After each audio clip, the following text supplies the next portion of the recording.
Friends, I have two business of the day today on my sermon. The one is to speak about a tribute to the death of Queen Elizabeth, and the second is to welcome in our midst a little Valerian, son of Che. So let me start with the tribute to the Queen. Now, I'm well aware, and it's interesting to see on my Facebook feed, the division between those who are sympathetic and feel it's the end of an era and have a genuine sense of sadness, and those who feel that on the contrary, this is indeed an end of an era, but want to be welcomed as this is a representative of an era of colonialism, of a heritage of colonialism, and the Queen represents an unearned privileges, and this is a good time to go down with the monarchy. These are valid opinions. However, tonight I would like to voice the many who feel sad on this occasion, while acknowledging the complicated heritage. Okay, let's somehow walk between the lines of that.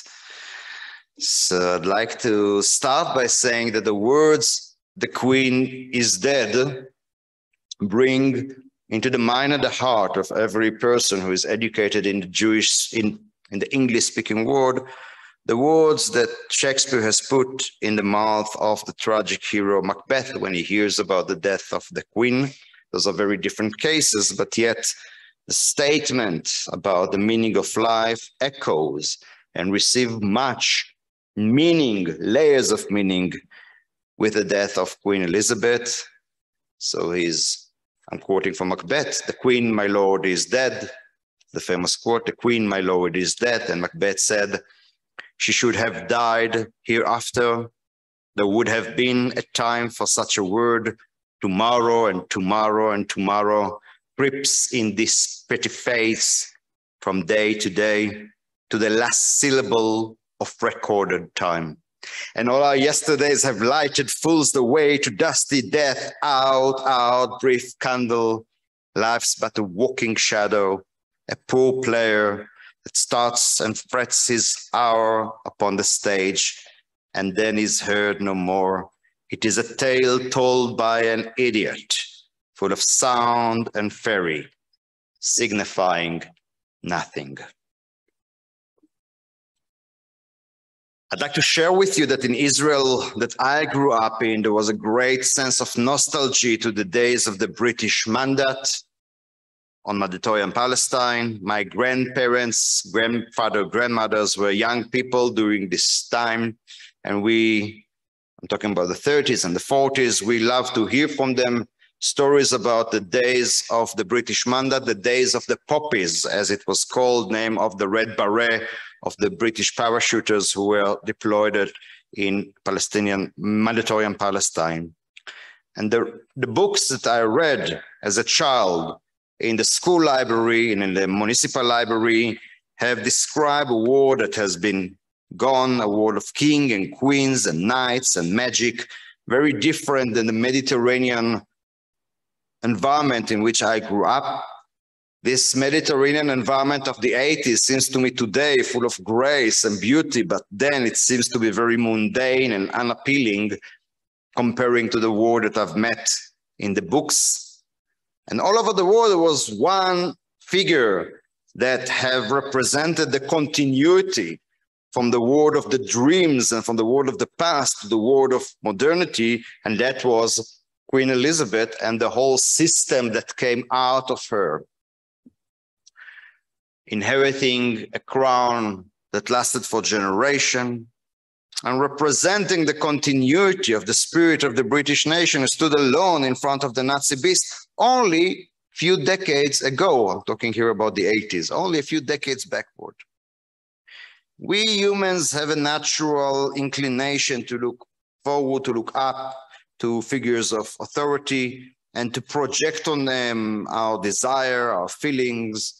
And I don't think that even given all the privileges that she has gained, she had an easy life. I really don't think she had an easy life. She had to deal with a lot in the personal level, in the family level, in the national level, and in the English-speaking world level, many challenges, and with these challenges she dealt with dignity, with honor, with valor, and with grace.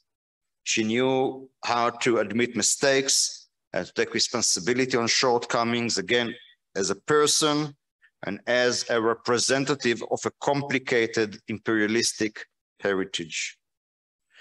In social science, we differentiate between the charisma of the personality and the charisma of the position. And the advisable situation is an overlap between the two. And indeed, as a person, as a woman, as a queen, the way in which she perceived her role, the awareness of service, of dedication, the manner in which she invested herself in the public work, was a shining example, which I hope we all can take a lead from.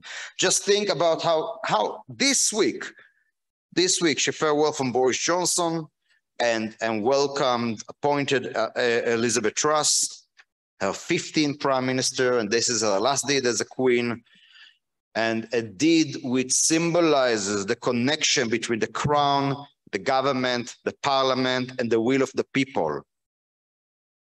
No doubt, Elizabeth Windsor was a very unique human being. And I would like to conclude this short tribute by quoting two speeches of her that were both given in South Africa, in Cape Town. The first is the speech that she gave in the parliament in Cape Town in March 1995, a visit that I presume many here can still recall. Right? How many people remember her the visit in 1995? Most of you should remember it. Never mind.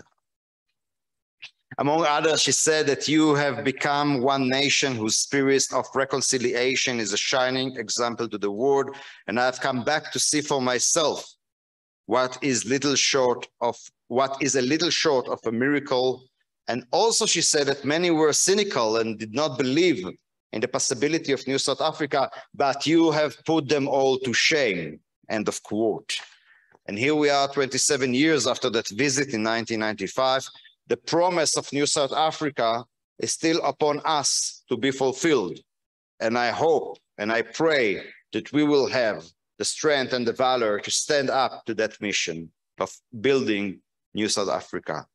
And second, that famous speech from her 21st birthday in April 1947, again in Cape Town, where she declares that if we all go forward together with an unwavering faith, high courage, and quiet heart, we shall be able to make this ancient commonwealth, which we love so dearly, an even grander thing, more free, more prosperous, more happy, and more powerful influence for good in the world that it has been in the greatest days of our forefathers. Then after she mentioned the ancient motto of the heirs to the throne, I serve, Ish Din, I serve, and took a sacred oath in front of millions who listened to her in the radio broadcasted from South Africa.